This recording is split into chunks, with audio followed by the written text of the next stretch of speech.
नमस्कार दोस्तों, आज हम बात करने वाले हैं उत्तर प्रदेश के सबसे बड़े एविएशन प्रोजेक्ट जो बदलने वाला है पूरे एनसीआर और नॉर्थ इंडिया का ट्रैवल लैंडस्केप, जेवर इंटरनेशनल एयरपोर्ट, जिसे नोएडा इंटरनेशनल एयरपोर्ट एनआईए भी कहा जाता है। देखिए, इस वीडियो में हम जानेंगे एयरपोर्ट का स्टेटस और लेटेस्ट अपडेट क्या है, कब तक ये शुरू हो सकता है, डिजाइन और इंफ्रास्ट्रक्चर डिटेल्स क्या हैं, फायदे और चैलेंजेस क्या हो सकते हैं इस एयरपोर्ट के, फ्यूचर में एक्सपेंशन कहाँ तक जेवर एयरपोर्ट तक किया जा सकता है।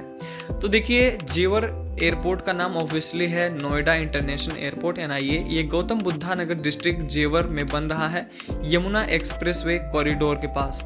ये दिल्ली एनसीआर का दिल्ली आईजीआई के बाद सेकंड मेजर एयरपोर्ट बनेगा और फ्यूचर में नॉर्थ इंडिया का बिगेस्ट एविएशन हब बनने की प्लानिंग है।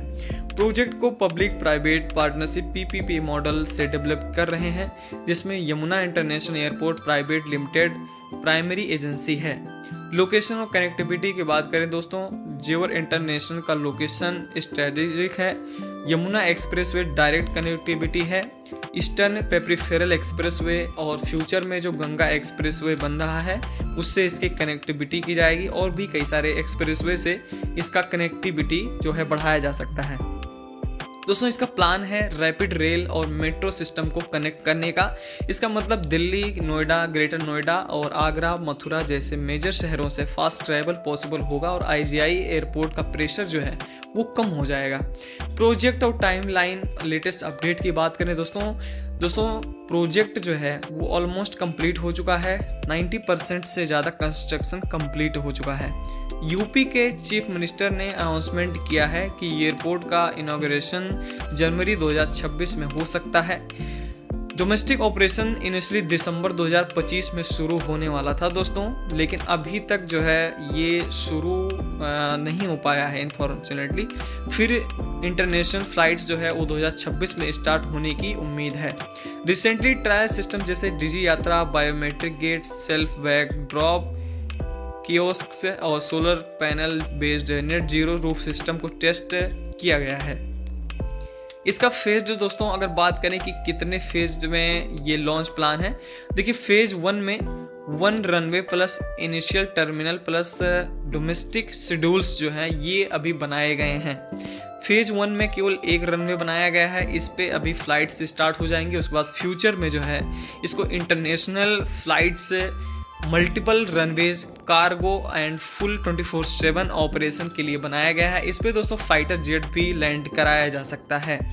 दोस्तों, अब बात करें इंफ्रास्ट्रक्चर और फैसिलिटीज़ के बारे में। एयरपोर्ट का इंफ्रास्ट्रक्चर बहुत ही एडवांस है। Passenger terminal design for large capacity, runway and taxiways almost ready. Digi Yatra automated baggage and latest ATC technology के साथ इसको बनाया गया है। तो देखिए, ये जो रनवे है ये पूरी तरीके से तैयार हो चुका है और इसके अंदर का जो सभी टेक्नोलॉजी है ये भी तैयार लगभग की गई है। 90% से ज़्यादा इसका काम कंप्लीट कर दिया गया है। जेवर एयरपोर्ट का गोल ये है कि पैसेंजर हब ये बने। यहाँ पे लगभग 1 करोड़ के आसपास पैसेंजर जो हैं साल में ट्रैवल करें और फ्यूचर में लगभग 7 करोड़ के आसपास जो पैसेंजर हैं वो ट्रैवल करें पर ईयर। अब दोस्तों, कार्गो ऑपरेशन को भी बूस्ट देने के लिए इसको बनाया गया है। ग्लोबल स्टैंडर्ड फैसिलिटीज़ प्रोवाइड करने के लिए इसको बनाया गया है। इससे एनसीआर और यूपी को इकोनॉमिक प्लस कनेक्टिविटी बूस्ट मिलेगा। इकोनॉमी और जॉब्स की बात अगर दोस्तों करें कि कहाँ तक ये इम्पैक्ट कर सकता है, तो देखिए ये जॉब्स क्रिएट करेगा। आपका airport jobs, airline, logistics, hospitality and economy में अगर बात करें दोस्तों तो businesses and exports potential grow होगा। रियल एस्टेट में दोस्तों प्लॉट और प्रॉपर्टी डिमांड ऑलरेडी ऊपर आ गई है, like YEIDA plots scheme near airport, और भी कई सारे जो प्लॉट हैं स्कीम वो तैयार किए गए हैं एयरपोर्ट के आसपास में। एक्सपर्ट्स कहते हैं दोस्तों कि फ्यूचर में यहाँ पे logistic pass, office, hotels and economic zone बनने जो जॉब्स और इन्वेस्टमेंट अपॉर्चुनिटी लेके आएंगी। दोस्तों, चैलेंजेस और रियलिटी चेक की अगर बात करें, देखिए ये एक बड़ा प्रोजेक्ट चैलेंज के साथ साथ आ रहा है क्योंकि कंस्ट्रक्शन डिलेज हो चुके हैं, मल्टीपल डेडलाइंस मिस हुए हैं। दोस्तों, इसमें कंस्ट्रक्शन जो है इसका टाटा ग्रुप कर रहा है, तो टाटा ग्रुप के ऊपर जो है इसका फाइन भी लगाया गया था क्योंकि ये कंस्ट्रक्शन में थोड़ा डिले होने की वजह से और दोस्तों लाइसेंस रेगुलेशन अप्रूवल में टाइम जो है लग रहा है, क्योंकि जो कई सारी कंपनीज हैं जो फॉरेनर हैं तो उनको यहाँ पे लाइसेंस लेने में काफ़ी ज़्यादा प्रॉब्लम्स का सामना करना पड़ रहा है, और वैसे भी पेपर वर्क में तो टाइम बहुत ज़्यादा लगता ही है। इंफ्रास्ट्रक्चर को पूरी तरह से ऑपरेशनल बनाने में केयरफुल प्लानिंग की जानी चाहिए, तो इसलिए जिसमें ज़्यादा टाइम लग रहा है। यूपी गवर्नमेंट में पेनल्टीज़ भी इम्पोज की थी डिलेज के लिए।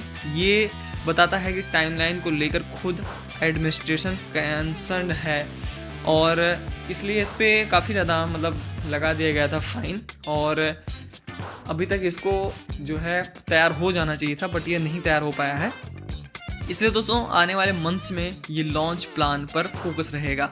फ्यूचर एक्सपेंशन की दोस्तों अगर बात करें तो ये जो है मल्टीपल रनवेज इसको बनाया जा सकता है, इंटरनेशनल कार्गो हब बनाया जा सकता है, और highway speed rail plus road connectivity rapid transit पर फॉर पैसेंजर ये बनाया जाएगा। लॉन्ग टर्म प्रोजेक्शन के बाद तो अगर बात करें दोस्तों तो इंटरनेशनल कनेक्टिविटी और हाई कैपेसिटी फ्यूचर डिमांड भी हैंडल करेगा। ये प्रोजेक्ट पूरे एनसीआर इकोनॉमी को ग्लोबल लेवल पर ले जाएगा, और ये डेवलप करने में काफ़ी ज़्यादा हेल्प करेगा। फाइनल दोस्तों अगर हम बात करें तो डोमेस्टिक फ़्लाइट जो है वो इसी 2026 में शुरू होंगी, इंटरनेशनल फ़्लाइट भी 2026 में शुरू हो सकती हैं, इनॉग्रेशन भी 2026 में शुरू होने की उम्मीद है। कनेक्टिविटी इकोनॉमी और जॉब्स इस पर ज़्यादा क्रिएट होने वाली हैं। चैलेंजेस के साथ साथ इसका कुछ फ़ायदे भी हैं, और एक मेगा प्रोजेक्ट है। फिलहाल आप क्या सोचते हैं इस प्रोजेक्ट के बारे में, कमेंट ज़रूर कीजिएगा। मिलते हैं नेक्स्ट वीडियो में। जय हिंद।